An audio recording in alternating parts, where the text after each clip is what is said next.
Have you had I'm to sorry. learn how to say no? Oh, definitely. That was the hardest thing. I've had to learn how to say no and let that be a complete sentence Yes. Yes. And let and it be, not like and not feel apologize for bad saying about it. no. But Yeah. yeah, And not feel bad. but that homie from Duval that lives deep, deep down inside of me, I'm really trying to work with her.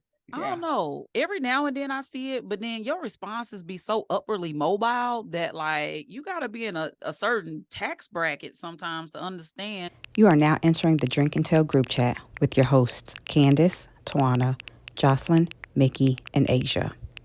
Welcome to the group chat.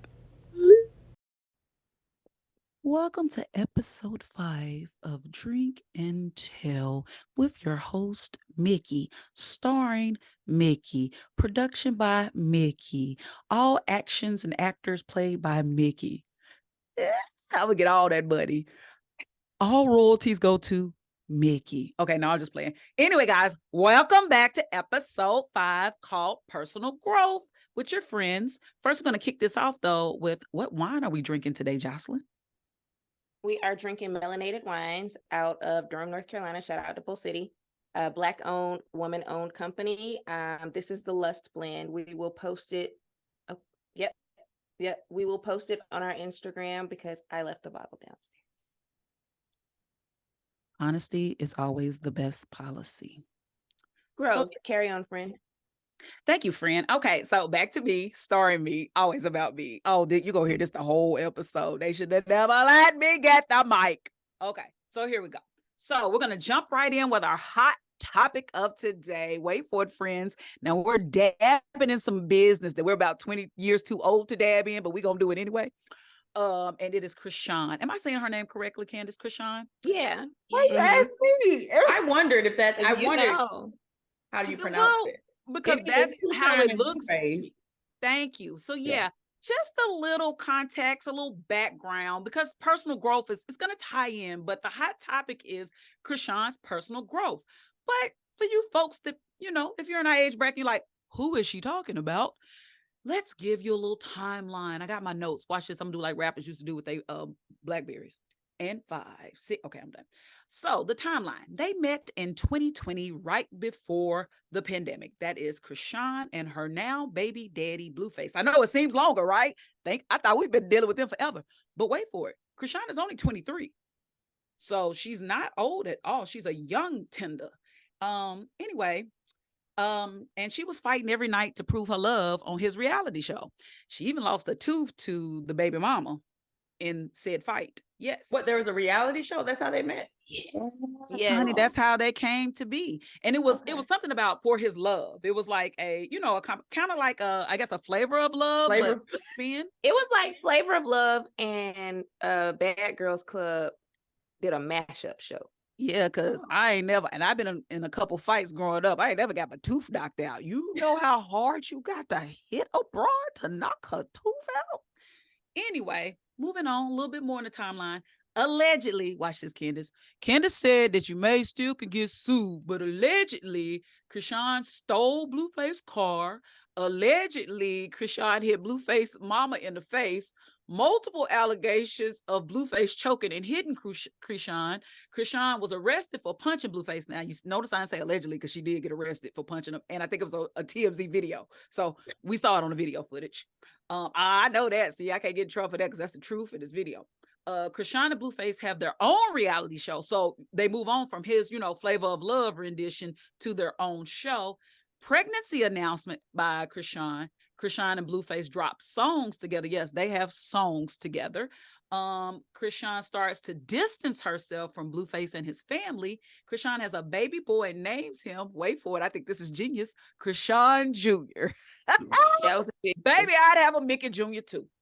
Now, this is where the personal growth comes in, and then I'm gonna let the girls just start jumping in on what they're thinking, because I had to give you some background for, you know, my 80s babies, late 70s, because I know some of y'all like, what is she talking about? Ooh. Okay, so Krishan allegedly has a net worth of $2 million, though. Check this. Homegirl is a rapper, model, actress, social media star. So don't sleep on her. And quiet as kept, they said that folks be trying to get checks out of her all the time. And that's why his family and stuff allegedly be still coming for her or want her around, because they want what she brings, which is the money. She's moving on from Blueface. We'll talk about that because it seems to be an in and out situation, but don't judge her because y'all still be moving in and out on folks in y'all 40s, 50s, 60s. She's happy about being a new mom. She even took the baby to church and had it dedicated, I think, this past Sunday. 7 days I think it's like 3 days old, though. Yes. I saw that. And last, but certainly not least, because I think this was a genius move as well, she's monetizing her new baby's likeness and image by adding a booking email in his social media bio. Yes, you heard that right. That fresh baby has booking info in his social media. Let's go, friends. Jump in. The girl was on live when she was giving birth, y'all. She gave birth. They go live for everything. Everything is documented in live and in stories. I know I saw something about Blueface was threatening to come get the baby because there were a lot of people around the baby, or she was okay. So my opinion, I'm not a believer of having a lot of people around a newborn. It's a newborn. And but she's young. And I think that this baby will make her mature, but she really has to stop responding to that crazy ass dude. He must got the magic stick because I don't think he's all that cute, but most people don't think people I date are cute. So what the fuck? But I think that she needs to stop responding. I think she's feeding into his toxic behavior, and it's just hurting her. And it's stressing her out. I think she literally has to focus on the baby, not focus on him at all, and keep it pushing. But that's not going to happen because that does not get likes and follows and clicks. So I don't know. But he got to have a magic stick. And the other part to it is that she is I think one of 13 kids that her mom had. 12. Her mom was on drugs. She's from Baltimore. So that whole crazy kind of energy, that's what she's used to. And I think probably the most calm that I kept watching the video of the baby dedication because she just looked, the way she kept looking at her baby. Now it was funny because they had that baby in that cub outfit. That's because the baby 2 days old. That's why that baby looked like Simba. But even the idea, even the thought of I'm going to get my baby dedicated immediately, I think that shows that she's trying to shift in some kind of way. But at 23, I do think that it's gonna be a lot of back and forth with her and Blueface. It's a lot of things. I do hope she gets a real mentor that will help her to move on. I know this is vain. I want her to get her tooth fixed because I do not think that she gets to, I don't want that girl to have that kind of power over me, that every time I walk around, I show where you punched my tooth out. But she had got that tooth replaced with a picture of his face on it. Yes. And here's the thing, Fashion Nova loves Krishan. They could launch off Krishan Jr. a Fashion Nova baby line and it would sell out. So she's smart in the way that there's always going to be a certain level of visibility on her and that baby because of who they are. Yeah. Why not figure out a way to ensure that we don't have to deal with his daddy if we don't want to? And I think that was the part that he never, I remember watching a couple of his lives where him and his first baby mama were talking about taking the baby from Krishan, and as if he is father of the year. But the truth of the matter is that he didn't want to, he doesn't like that she is able to live independent of him and have shine independent of him. And as a sister who been brokenhearted or been hurt by a dude or anybody that you love, that's the best glow up, to be able to stand on your own 2 feet without them. Can I get a final So thought? it's We got deep, about 1 right? minute. Yeah, I will say this. She got a praying grandmama somewhere, because where I started with figuring out who this person was a video she filmed or went live with maybe 2 days before that baby was born. And basically she described a horror movie that was her own life, and how she grew up and kind of followed in the same footsteps her mom did in terms of choosing an abusive partner and, being brainwashed. That's not the word she used. And just to hear her come back around, talk about her trust in God. And I mean, you really got to have patience, because just because she doesn't speak in the dialect we speak, and she doesn't talk the way about things that I would talk about it, the girl is very smart. One of you mentioned mentorship.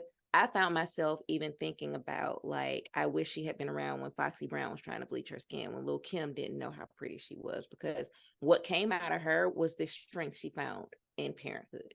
And so I wish her the best. I hope she keeps going. Not the way I would do it, but she's doing it, and I see growth. Beautiful mic drop moment, Jocelyn. Thank you as always.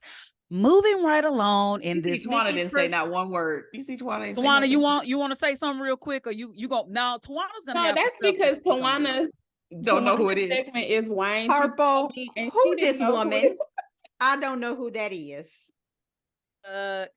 Okay, Kiki. Moving right along in this Micky production, produced by Micky, starring Micky, co-starring Micky, Emmy-nominated Micky. I'm just manifesting at this point. Okay, so today's topic for us is personal growth, and I think about my own journey, and I'm gonna let the girls jump in there. From being very reactive and attack mode, and I'm gonna get my lick back, to now I think in the last 10 years I've moved to proactive, slow to anger, and best intent, or just walking away. Like that's where I'm trying to move in my journey. And the biggest thing is, I guess, the golden rule: treat others the way you want to be treated, is what's kind of been my guide and light the last 10 years.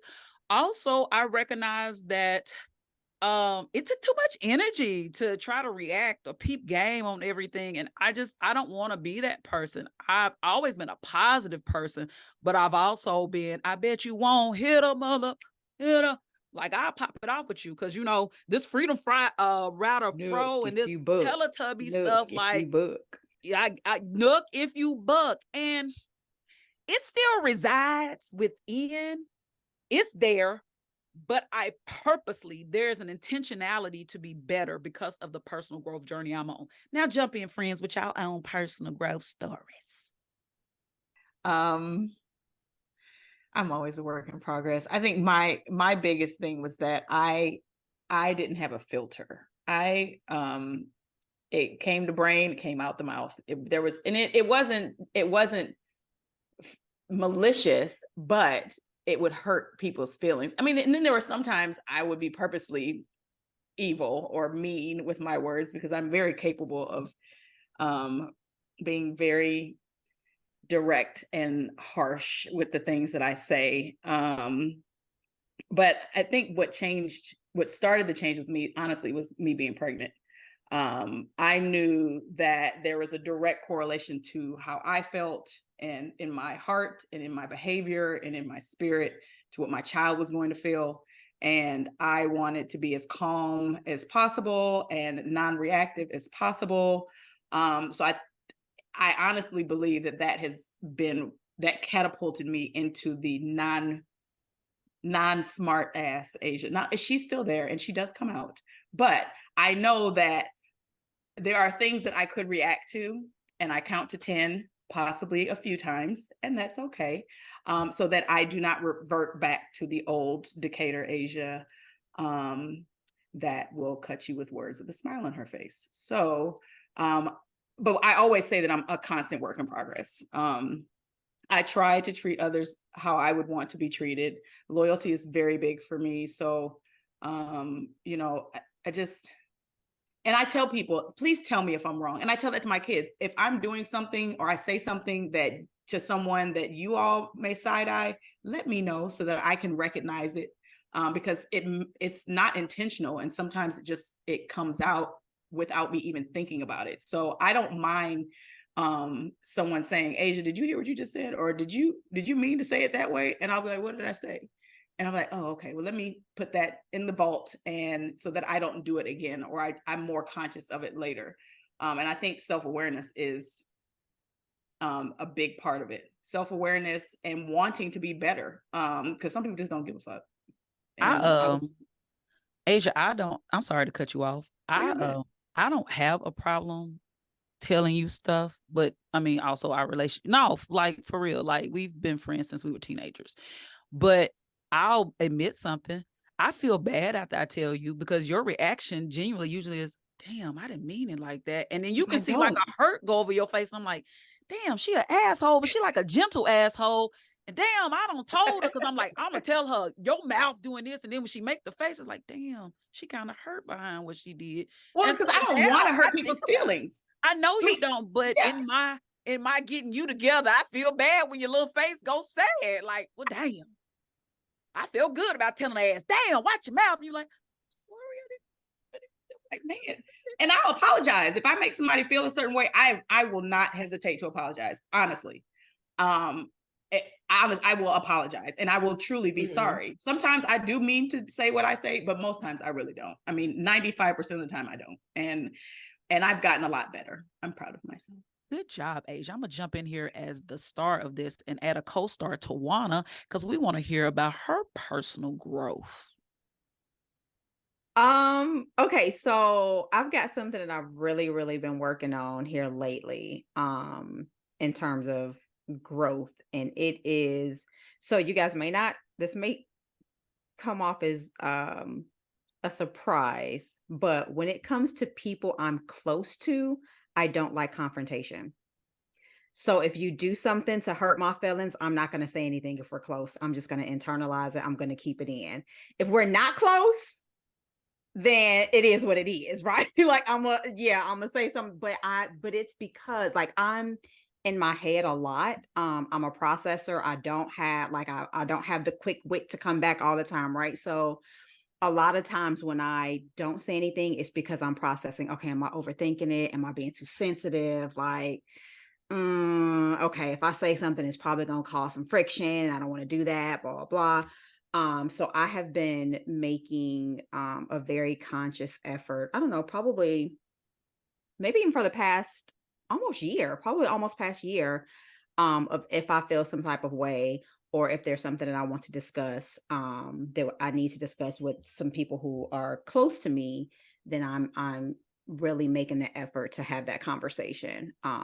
But that's been something and it's so funny because I did not realize that until I did for when we moved to Texas and I got an admin position. We went through crucial conversations training.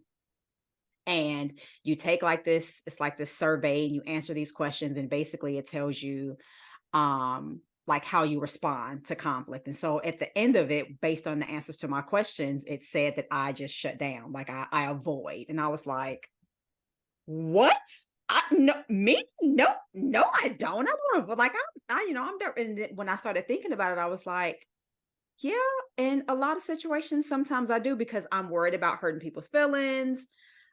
Which is definitely growth, because I remember when I was younger, like I didn't care, like you was gonna get whatever you was gonna get. I didn't care if it hurt your feelings or not. And so then I feel like it kind of went to the opposite end, to where I'm so concerned about hurting people's feelings that I then don't say anything at all.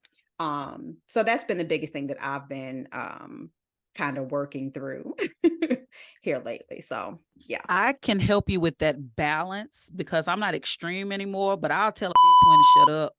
And I'll also, be like, you know what, you was a bitch, but what's going on with you? Go ahead and spill your soul to me. You know what I'm saying? Yeah. You still was a bitch. I'm hold you accountable for that. But I feel like that bitch is not truly who you are. There's something else that's going on. So, and I didn't used to be that in the past. I didn't care if your house had got knocked down when you was a little kid. Damn it, you was a bitch. Bleep some of that. You can't internalize and stuff. It's honestly, it's so unhealthy. I mean, it's so unhealthy. It literally can lead to physical sickness. So, I understand what you're saying. But the people that are closest to you are going to be the ones that want to receive how you feel. Yeah. They want to know if they did something Mhm. wrong. They want that feedback. So Yeah. that there isn't any conflict or there isn't any Yeah. no harbored bad feelings. But definitely people don't want you to internalize. Yeah. Twana, you can use me as your practice dummy on just letting it all out, because it don't matter. And I'll shoot some shit back to you. We can just be fake arguing if you want to, just to get it out your system. Like, I enjoy shit like that. It don't bother me. Jocelyn, you're next. So I'm on two parallel journeys right now. I consider myself a deeply loving and giving person. And I take it deeply personal when someone comes for me. And I take it personally in a way that makes me intentionally and intensely petty, like in ways that y'all know. I would say that you couldn't even imagine, but you know how it goes. And so I am working on not, because it's still a form of internalization. So I'm working on not internalizing that. And also, I mean, it's been a rough 2 years. And so I've really been in a season of taking care of everybody else.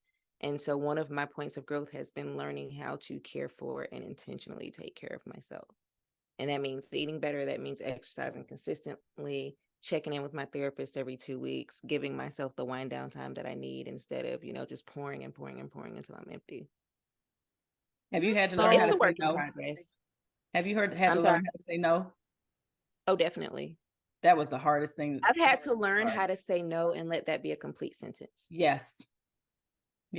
And let And it be not like and not feel apologize for bad saying about it. no, but Yeah. yeah. And not feel bad. But that homie from Duval that lives deep down inside of me, I'm really trying to work with her.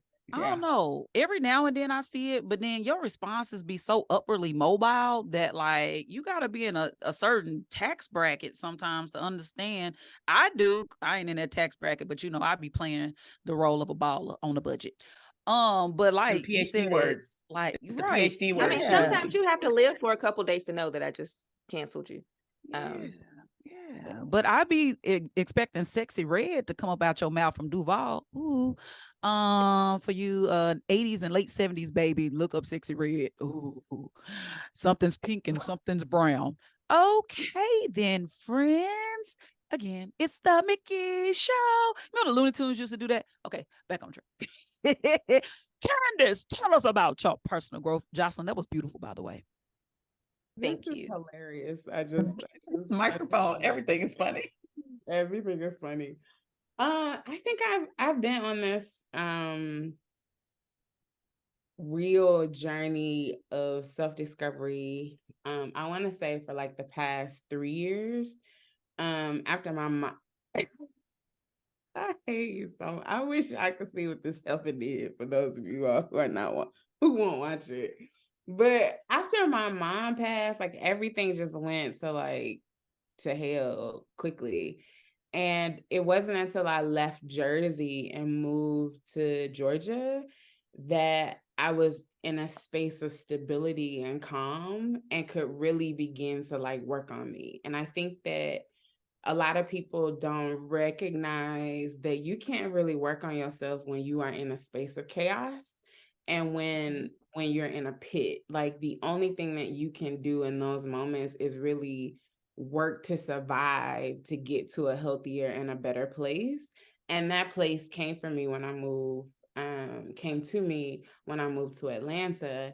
And I really got to do a lot of just digging into my childhood and into I was different from Twana in that I don't shy away from confrontation. My best friend Shalita she nicknamed me Candice Be About It Bimbo, because I will pop off in a heartbeat.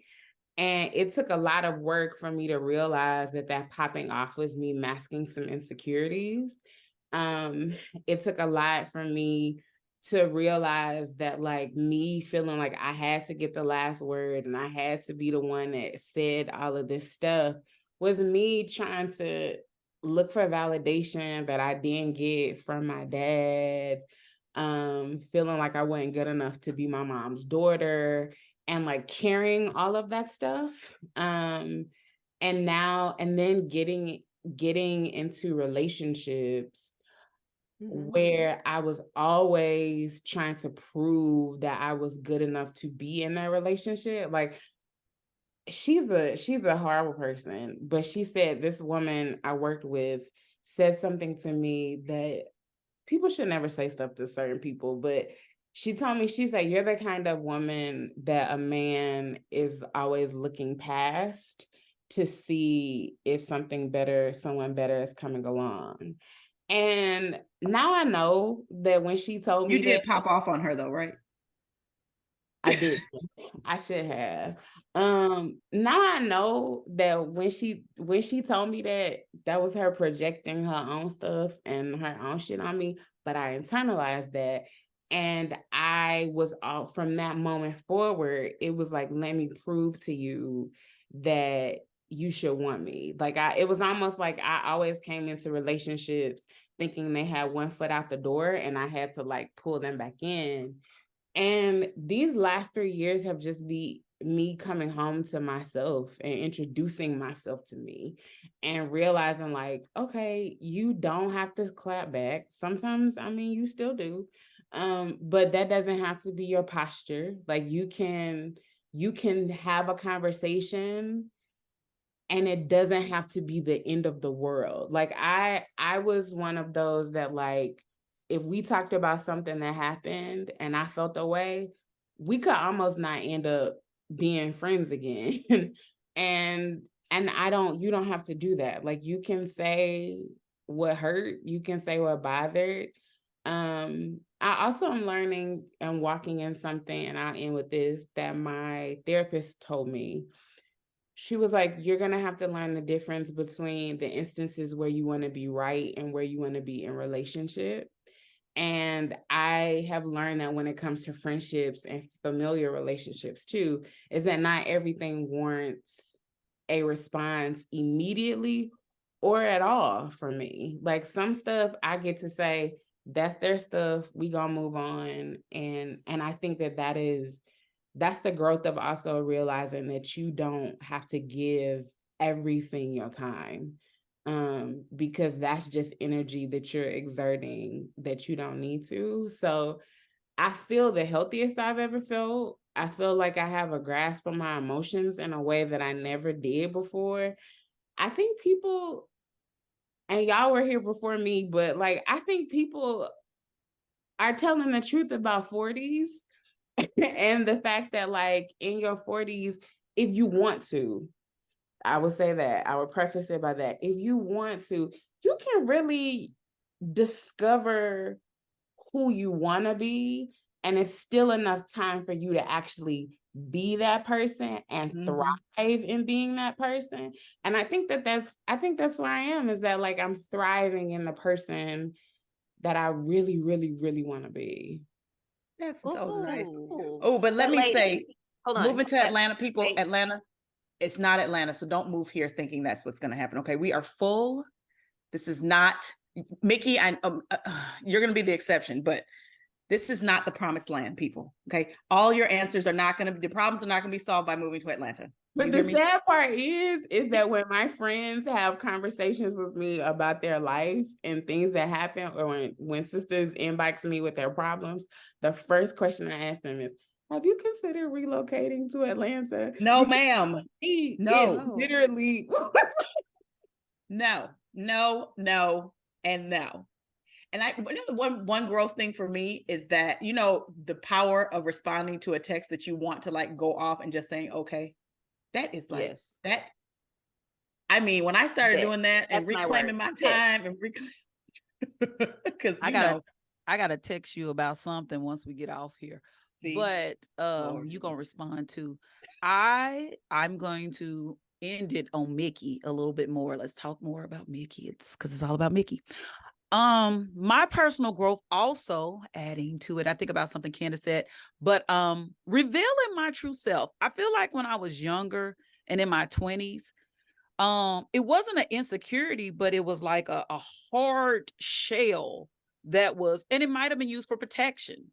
And when you go digging off into like your childhood and reasons why you do certain things, And I think once and the people who were closest to me saw that, you know, I'm soft jelly in the inside, but I don't think I always showed those sides when I was younger. So then when people who knew me when I was younger but didn't know me well got to know me when I was older, or the pandemic really was, nigga, I got more folks out of the pandemic than anything else. It's like, oh my God, you're funny as shit and you're so nice. And I was like, I've always been nice and I've always been funny as shit. But my funny as shit used to be like Garfield. You remember the cat? It came with a cut, little harshness to it that I don't think I have anymore. I think I have it if I had to like protect myself or somebody's trying to rob me, then I'm gonna hit a bitch back. But bleep that, Jocelyn. But I know I don't say bitch like 5 times, and nigga is usually my word. I don't know what this is about, but it's the Micky Show. Anyway, I feel like that I definitely have softened. I think somebody else said it here over the Twana, said it. I've softened or just evolved more into my true self, who was always there. I just was, I think, afraid to show folks that, because, you know, people see niceness and sweetness sometimes as a weakness. And when you're in your 40s, piggybacking on Candice, it don't even matter. You think I'm weak all you want to, run up and get done up will still happen. But I don't even have to do that, because I'm not going to even allow anyone in my space that I feel like is going to violate. I'm not going to go to places where I don't feel safe or love. You know, you used to move in ways when you were younger where you look back and be like, woo, thank you for protection. I don't even put myself in certain spaces no more for that to even be an issue. So, but yeah. Do we have time? Yes. For you, Twana, yes. Okay. I was going to say, so my second, and it's like just kind of evolved, and I don't even know when it began, but it's amazing to me to watch how I evolved in leadership throughout my life, because I remember, y'all, being an undergrad, after we crossed, I was like, I ain't signing up to chair nothing. Just tell me where to be, what to bring, what time to be there. I ain't leading nothing. I ain't doing no office position. Like, nope. I don't want no parts of leading nothing.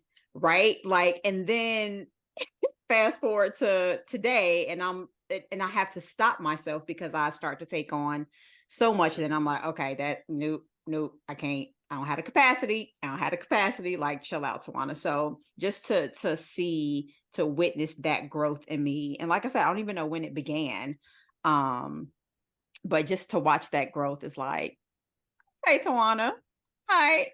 I like that. I think it's dope to hear you in the chat. We're like, look how far I have come about certain things.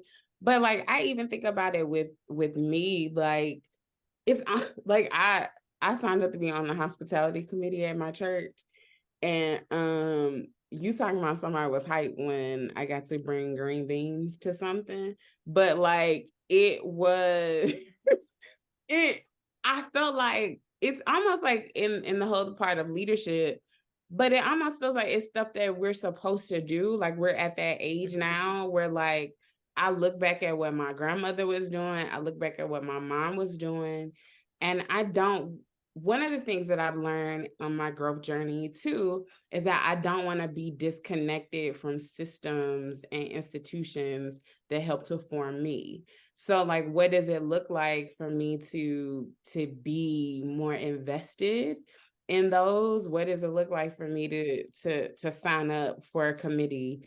And I may not always have to chair that committee. I may not even have time to chair that committee. But what does it look like for me to be a part of it? Because there were people who took the time and the sacrifice to be a part of these things when I was growing up, and now I am literally where I am today. And I think that's a part of where all of us are. I think is this like, and maybe we'll talk about it, you know, in another episode more. But like, I think that there's some questions that we're asking about life to ourselves. Like, what does it, where do we fit? What do we need to do? What do we need to look like? What do we, you know what I'm saying? That like, I don't think you're prepared or taught that you're supposed to ask these questions, but I feel like we're asking them, and that's how you get here.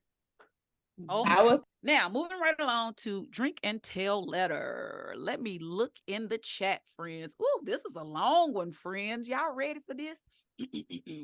Please let my fluency be great on this day, Lord. My son is 14 and has always had a terrible relationship with his father, but I pushed it because I wanted him to always be respectful towards his dad. Unfortunately, he has never been respectful towards my son and has always told him that he didn't think he was his son. To finally quiet him, my son asked to get a paternity test. When we got the results, we found out that he actually isn't my son's father. I am floored. I honestly thought it was him. There are 2 others that it could be, but truthfully, I don't want to open Pandora's box on that. When we talked briefly about it, my son said he was okay about it. So we haven't talked about it, but it's been about 8 months and I'm starting to notice some distance and a bit of anger from my son. And I don't know what to do. I need your help. Please let me jump in first. First of all, I'm gonna do this like I do my short stories in my classroom. Friends, let's go to the first paragraph in the text. And I call my kids friends. First of all, you are floored at the results, but dear turn around and say it's 2 other possibilities. Now, Bathsheba, Playing cut spades with it that baby out. life. Right. You call Jezebel. her Mama Bathsheba. Jezebel. I was thinking about Jezebel, but Bathsheba came to my mouth, Candice. Anyway, baby. Now, and this is the thing, no shame. I always have to say that because we're just giving you instant reactions off the top of the dome. I literally just read this, hadn't seen it before. And we've all, not all, I'm not going to put that on y'all. I have put myself in my younger years in a situation that paternity may have come in question had I got pregnant. So, but me, I'm old school. I'm going to keep my mouth shut. And I would have quietly tested all candidates and not tell none of them. And then once I have found the winner, there you go. But friend trying to play Floyd in front of her son. Let's move a little bit long as I dissect this one. She says she doesn't want to open Pandora's box. Sorry, friend, it's already open. And she said her son said he was okay. This sounds like a very sweet child that she has raised well, and he doesn't want her to feel bad about her choices. I know kids like this, and the age definitely will do that. But I'm gonna tell you, La homie low-key mad at her right now. And in his head, he thinking the word, wait for it, ho, ho, ho. You wanna know why? Because he's distant and he thought like it was a sure bet the dude was the daddy. Come to find out, mama, you was going and you tried to play me. And so now he's feeling some type of way because I think he wants that male in his life, but we got to go through a couple more Negroes to find him. Because I'm going to tell you, Sister Cat, I don't think it's just 2 more. I think this might have been a wild weekend, friend. And that's okay. No judgment, because we live to tell the tales. But yeah, so she needs help. Just be honest. You're going to have to take off the story of mom was sweet and innocent and be like, I had lived the life before you and I made choices that may not have always been the best choices in my life. And so here it is, because you can't front no more now. Once that paternity test came back and said, you're not the father, that shit went out the door. So just be honest, lay it out to them and go from there with an open dialogue with your baby. Go, friends. I'm concerned about the non-father's behavior towards the child. I think that's going to be a bigger issue in the long run. Even if he had, 14 years, even if he had doubts, he should have had them doubts in year 1 or 2 or 3 and did it then, rather than waiting 14 years, being a dick towards the child. And now it comes out, but that's not something you throw in a child's face. Like what? That baby innocent. The baby is innocent. innocent. Here. So the dad is an adult and should know better. Apparently does not. And that should not have been words coming out of his mouth towards a child. For the child to say, I want a paternity test. Like, can you imagine, Jocelyn, can you imagine your 14-year-old, 15-year-old saying, like, no? He should have took it out on that city girl he was playing in. That's what he should have did. That's what he should have did. The child should not have been involved in the mess. He needed to either suck that shit up or get tested a long time ago so that he could have bounced and the child could have had another type of male figure. But now this is the male figure the child has been raised with, and that's what's going to be their norm, and that's not okay. Definitely both adults could have handled this way better than what they did. I'm actually shocked that after 14 years, that's when there was a test, because it seems like, I mean, there's been doubt. Apparently there's always been doubt. And so if there's always been doubt, you would have thought that the parents did it. And I think there's something to this son trying to protect his mom. But I think that at the end of the day, like, and I keep thinking about Kirk Franklin, because Kirk Franklin just had this, I think about Kirk Franklin and I think about Tyler Perry, who Tyler Perry had this very had an abusive father. And right before his mother passed, his mother confessed that that was not his biological father.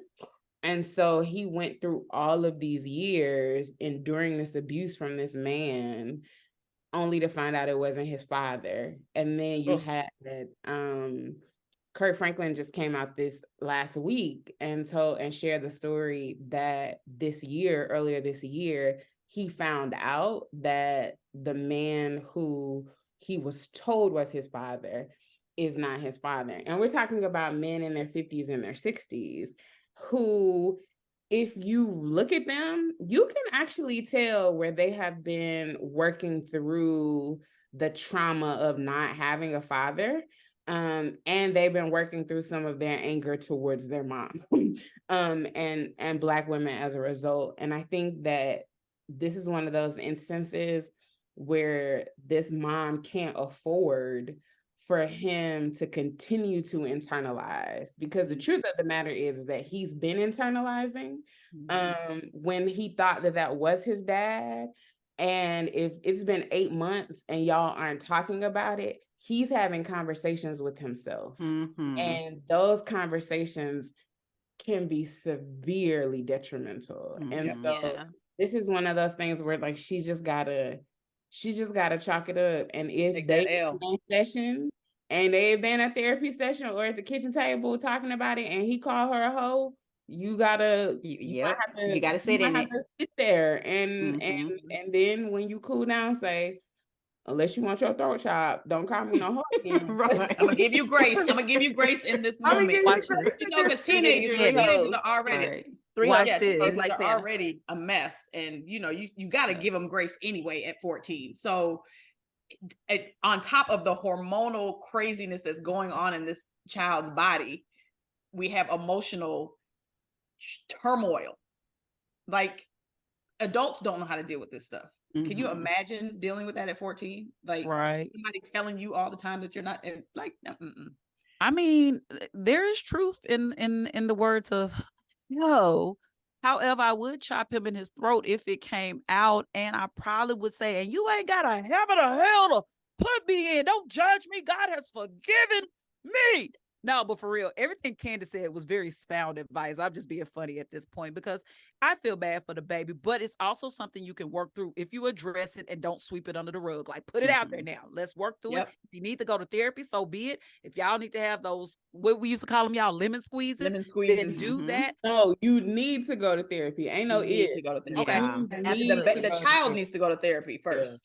And they may have to go to family therapy together to talk through how it has affected their relationship. So it immediately made me think of the episode of Fresh Prince with his dad, how he was, forget him. Well, you know what I'm saying? Like, so I can see how this young man is saving face, right? And telling his mom, no, it's fine. But inside, sis, he is not okay. And you're starting to see that outwardly now, what he has been going through on the inside. And so it's definitely not the type of situation that you just need to not have a conversation about. Like, that's not an option. It's just not even an option.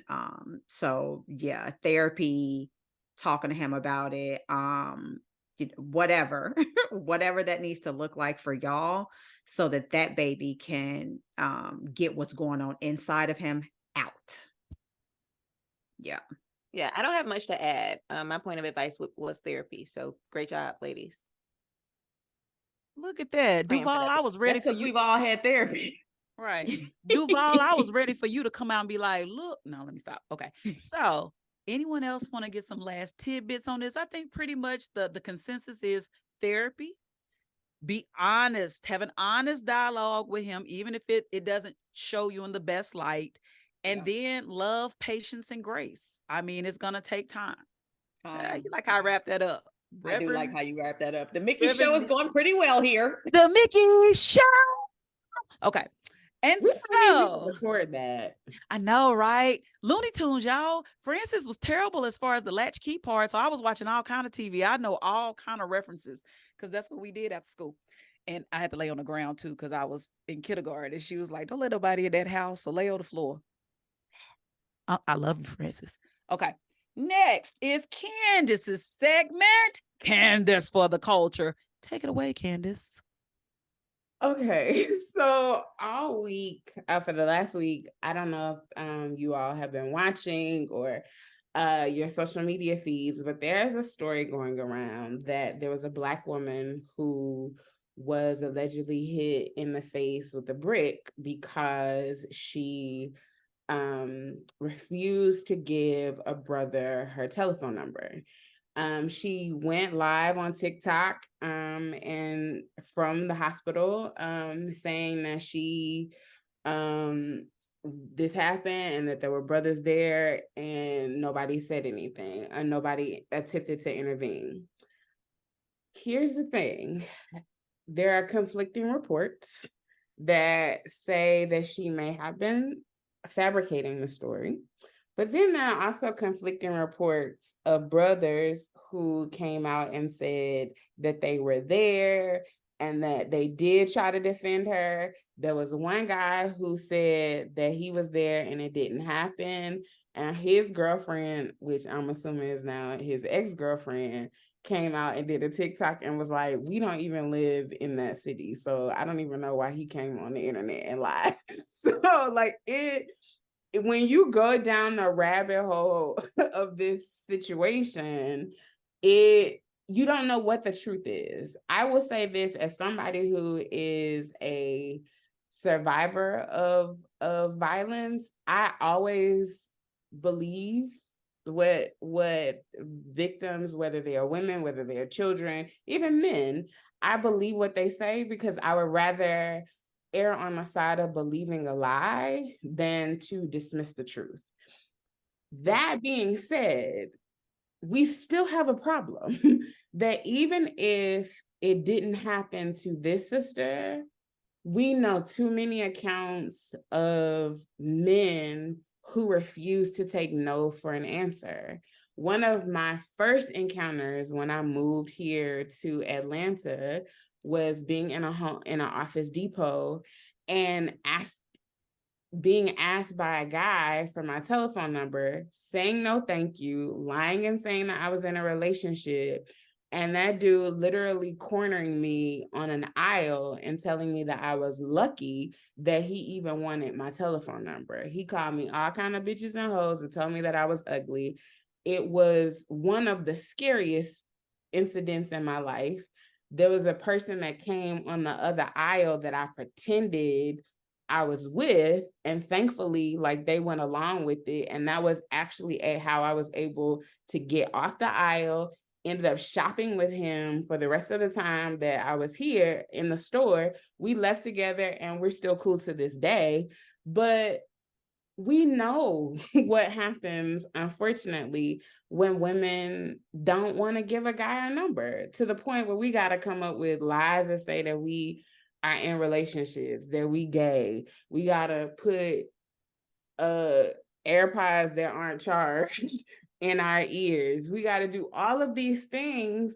And my problem is that when we have these conversations, or even when we know that these things happen, the conversation will always come back to what are women not doing to keep themselves safe versus what we need to do to hold men accountable for the harm.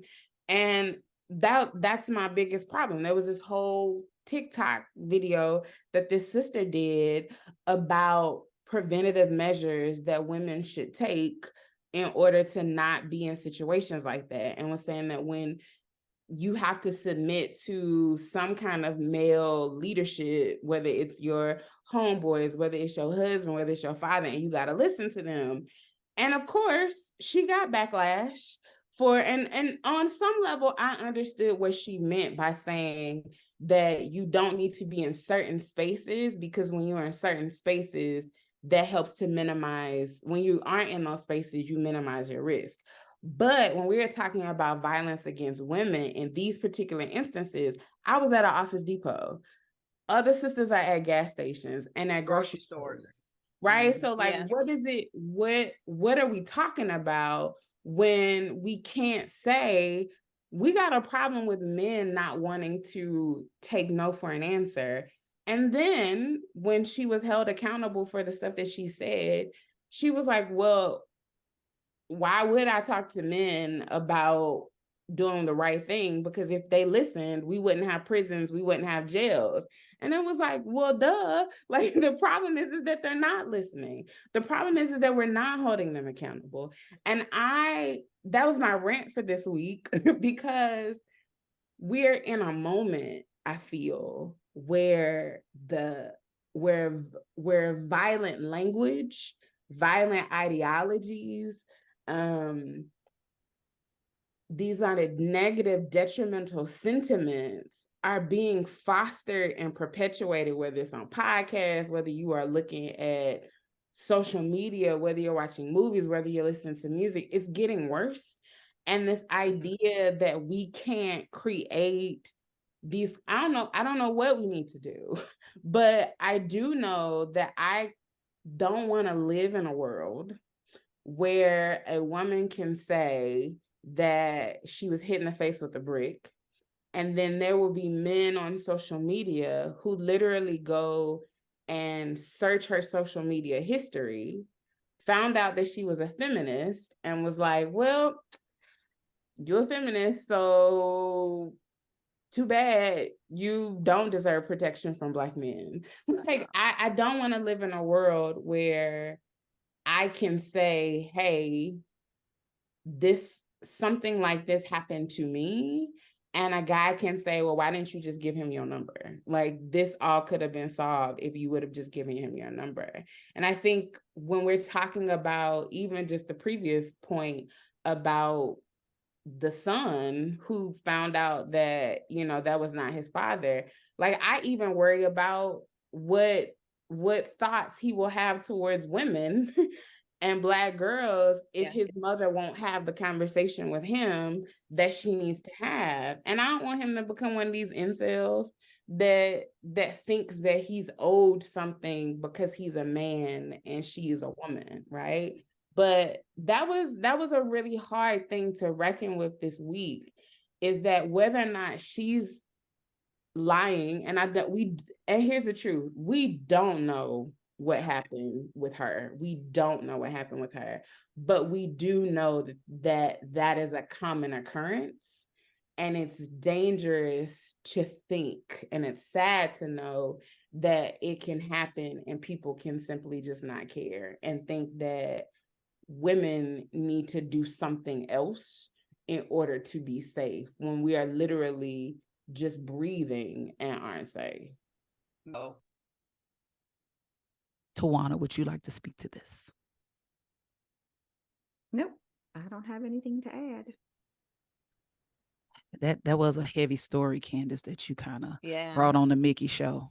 I mean, I apologize for bringing it on the Micky Show. I think we can. I will work to end it with a little bit of light. And I will say, for as disappointed as I was in brothers and in some of their responses, I was really, really glad to see a lot of Black men say whether or not this is true, this particular instance is true, we need to talk about the other instances that we know for a fact are true, and we need to start calling out our homeboys, and like to see them like go at each other and to see Black men go back and forth and be like, no, like this isn't okay, like it's not okay that Black women could be on Twitter for hours for an entire day giving their experiences, and we know that these experiences are true.